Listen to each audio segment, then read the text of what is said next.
حبايب قلبي، كل سنة وانتم طيبين. خلاص بقى داخلين على العيد وهنعمل مع بعض الفسيخ. هنملحه في البيت، هنملحه بطريقة سهلة واحلى كمان من بتاع المحلات وارخص بكتير. كملي بقى معايا الفيديو للاخر وحطي لايك وشير واشتراك في القناة.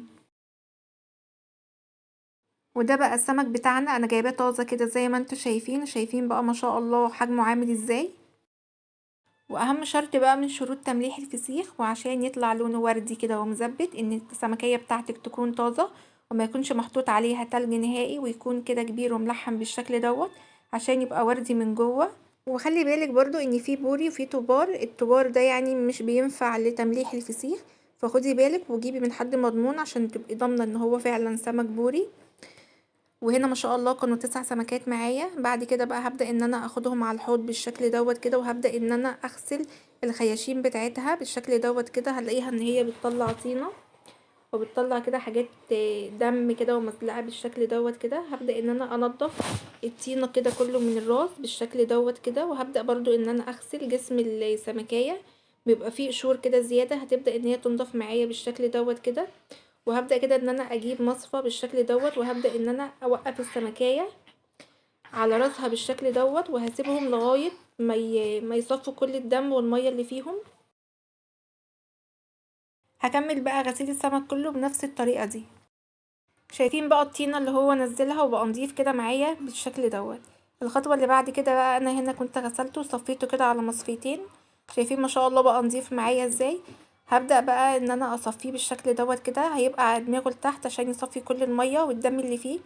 بعد كده انا حطيته كله كده في مصفى واحدة، وهبدأ ان انا اغطيه كده بقماشة وسيبته. يعني انا كنت عاملاه كده كنت الصبح عاملاه سيبته لغاية تاني يوم بالليل وطلعته كان معايا بالشكل دوت كده. يعني سيبته يوم كامل بليلة بيوم كمان، وطلعته كده على صينية بالشكل دوت. وهبدأ بقى ان انا ارصه قدامي بالشكل ده، وهبدأ ان انا املح بقى الفسيخ بتاعي. هنا بقى معايا الملح الخشن ده اللي انا هملح بيه السمك بتاعي. الملح الخشن ده حلو قوي في التمليح، هيديكي الملح المظبوط بتاعه. لكن الملح العادي بتاعنا اللي هو الناعم هيديكي للسمكة هتبقى مملحة جامد معاكي.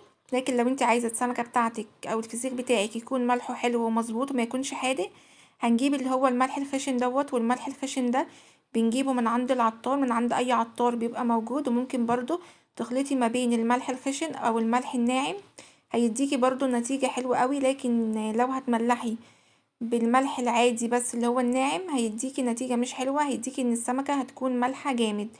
واحنا بقى بنملح هنفتح كده راس السمكة بالشكل دوت كده عند الخياشيم.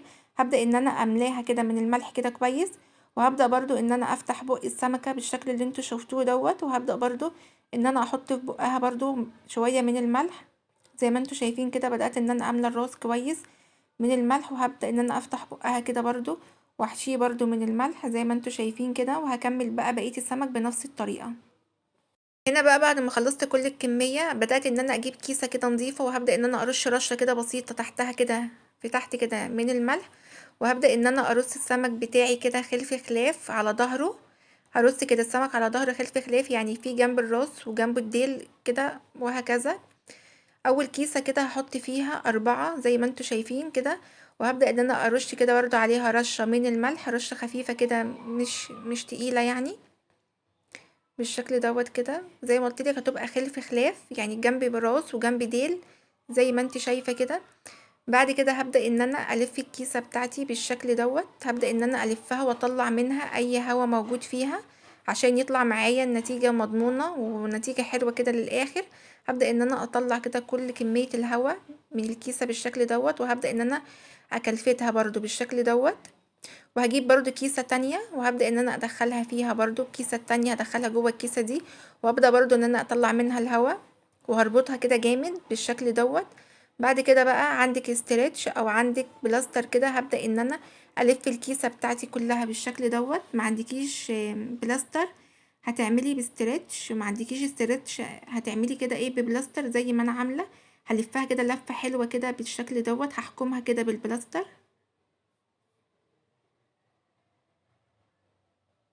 بالشكل دوت كده.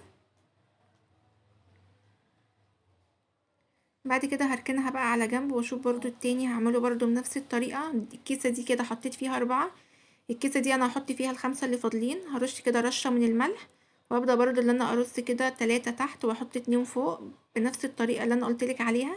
يبقى ظهره تحت كده والبطن هي اللي فوق وخلف خلاف، يعني جنب الراس وجنب هي الديل. وهرش برضو عليه كده رشة من الملح بالشكل دوت، وهعمله برضو بنفس الطريقة. وانا بربطه اهم حاجة ان احنا نطلع منه كل كمية الهواء اللي جواه، وهربطه باحكام برضو بنفس الطريقة. وهبدأ ان انا ادخله في كيسة تانية برضو، وهلفه برضو ببلاستر زي ما عملنا بالطريقة الاولانية. انا لفيتهم كده باحكام كده زي ما انتوا شايفين. اهم حاجة بقى اللفة اللي في الاخر دي.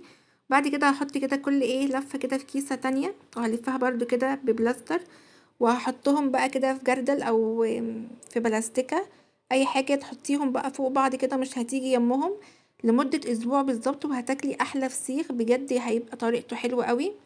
انا عملته يوم الاثنين، يعني انا كنت عاملاه امبارح، خلصته امبارح كده، والفيديو هينزل لكم النهارده.